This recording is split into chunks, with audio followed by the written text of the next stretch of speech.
Have you found that people in the general public are becoming more sympathetic and understanding that? We finished a documentary that looked at homelessness in Seattle in COVID-19. What happens when you're already vulnerable and there's a crisis?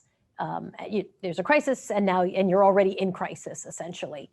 And it seems to me that the public has really shifted in how it thinks about, like, I think people understand, oh my gosh, if you're living in your car at a time when all of us are complaining about being stuck in our homes, like, I think I felt that the feedback we got on that doc was that people really genuinely understood how hard that has to be. Have you noticed a change over time in just how the general public thinks about homelessness?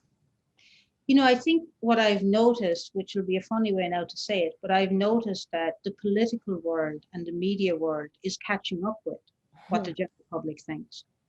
In my experience, and I've been doing this work now for the better part of 25 years, the general public has always been empathetic and compassionate, the vast majority, in terms of understanding this issue. Nothing has borne this out more than COVID itself.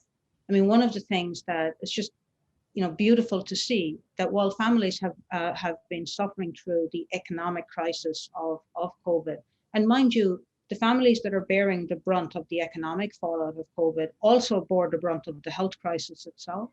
But as we've been doing work and making that information public, the number of private individuals in the city and in the surrounding states who have been donating money to help other families pay rent. And I'm talking about everything from the $10 donor on up to the tens of thousands. It has really been staggering, that level of generosity. And in fact, private individuals have led the way. And the private sector in general has been sort of at the table trying to provide extra money to help people pay rent. The one party that's sort of slow is government itself. And it would be wonderful to see government actually following the trend of the general public when it comes to homelessness and particularly this COVID crisis.